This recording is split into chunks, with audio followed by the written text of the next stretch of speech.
Yeah, they did strip search me, yeah. Yeah. So 3 men? Three men, there, 3 You men. take all your clothes Yeah, off exactly.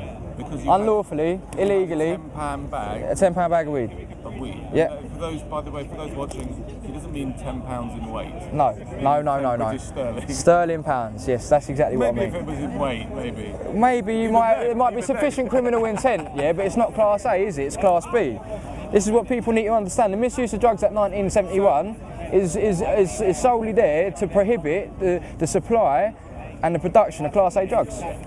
That's what it's there for. It's got nothing to do with peaceful people minding their own business, smoking a bit of cannabis. Okay, so That's what I'm saying. So what on earth is motivating these police officers to do that to you? Well, they're misconstrued, aren't they? No, but it's not about misconstrued. What's the psychological? Their mortgage, they need to pay their bills and that, don't they? It's a job. Why do they need to make you take your clothes off? Oh, why'd they want to do that? Yeah. Because they wanted the weed. They wanted the weed, didn't they? They wanted to find me guilty. They thought they might actually find some more on you. No, I didn't give them no weed. They could smell it on me. Right. But what I'm saying is, they got no legal right, no lawful right, because PACE says they're only allowed to strip search you, drug search you, Class A drugs with sufficient criminal intent. I understand, but what I'm saying is, to me, maybe it's just my... It is perverse. It is wrong. And I've explained to several members of the Law Society that if it was my uncle there doing that, it would be rape. Yeah. I don't get all sexual, no, not molestation, so much exploitation. Yeah. Do you see what I'm saying? If you've got 3 geezers, 3 big men there stood in front of you, they're exploiting you, aren't they? They're making you act in a way due to duress, yeah? Fear, yeah? That's how they work. Wow. But that's why they didn't submit their evidence, because they didn't have any lawful evidence. So you got to court today. I've gone to court. No evidence. No witness statements. Right. And what did you do? Well, they tried putting me in the dock and that, and I explained to them I'm not the person that they're looking for. And they said, who are you? They said, is this your name? I said, yeah, that's. I said, my name is this and that. I said, I'm not the title, mister. Yeah? I said, that's not me. I said, they tried saying they was going to put me down the cells. They tried saying they was going to hold me in contempt of court. I said, you cannot hold me in contempt of court when I'm stood here trying to ascertain vital information for the proceedings of court.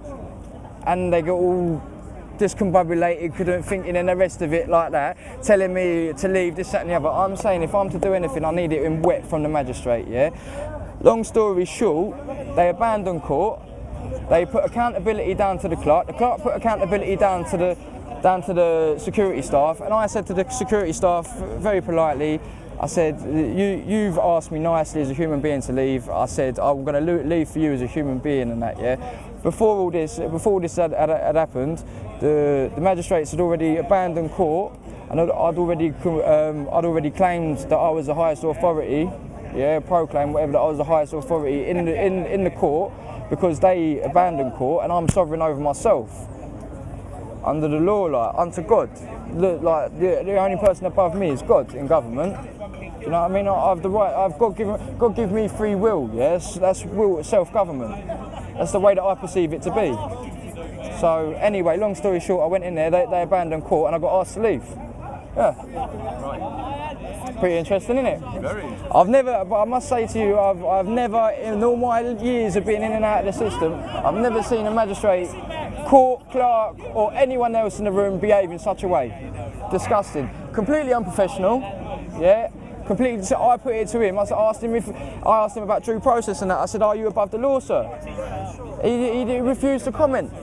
You know, this is the standing of these people. Like, this is where their position is, where they feel their position is. It's completely above the law. No regard for it. Same as the old bill. But they will be held accountable.